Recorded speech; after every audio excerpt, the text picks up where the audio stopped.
So welcome to the Miracles and Science Center for Continuous Personal and Professional Development. Today, the 24th of September, I come again with another daily lesson for today.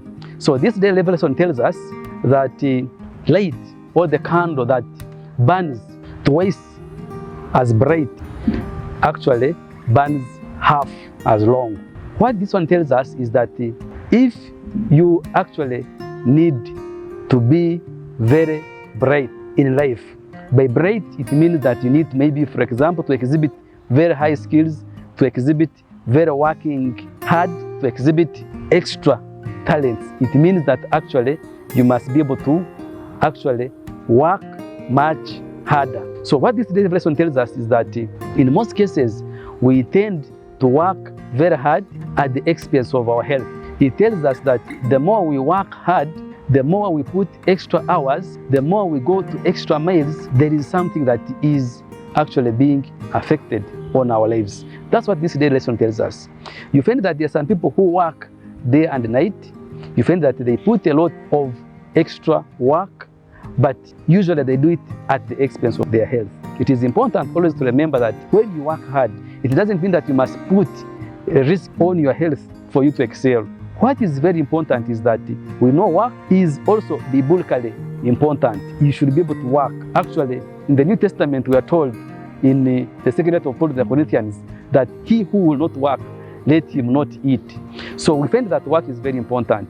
But the primary reason for work should be able to follow the following three things.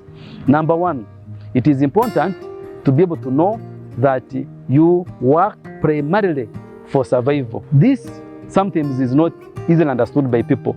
Working for survival means you should be able to work to meet your needs. There are very few things that actually you need. Number one, you need sleep.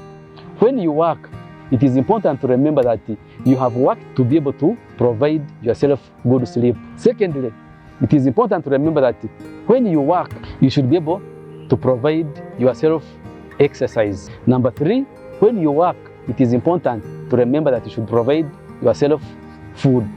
And number four, when you work, it is important for you to remember that you have to provide medication. So that is working for survival. The other things above those are actually secondary. Then, secondly, it is important for you to work smartly.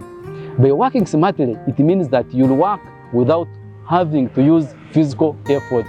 You'll work mainly by leveraging time and leveraging human resource. Meaning that the time you commit to work, then that can be leveraged through other people. So other people can be able to work much more than you can be able to commit yourself. So that is working smartly. Then number three, it is important to work strategically. When you work, do you have the end point? Do you have the end reason why you are undertaking a certain project? Do you work knowing when will you consider this work to have been done satisfactorily to the satisfaction of yourself, but also to the satisfaction of the people that you are actually working with? So it is important for you to remember to work strategically. So in summary, whenever you work, you should not be able to put a lot of pressure at the expense of your well-being, but to work, number one, for survival, to work, number two, smartly, and number three, to work strategically. When you put these aspects into your work life, then you'll find that actually you'll be able to live a much more healthy life, and you'll be much more productive, and actually you'll enjoy the fruits of your work. This has been a daily lesson for today.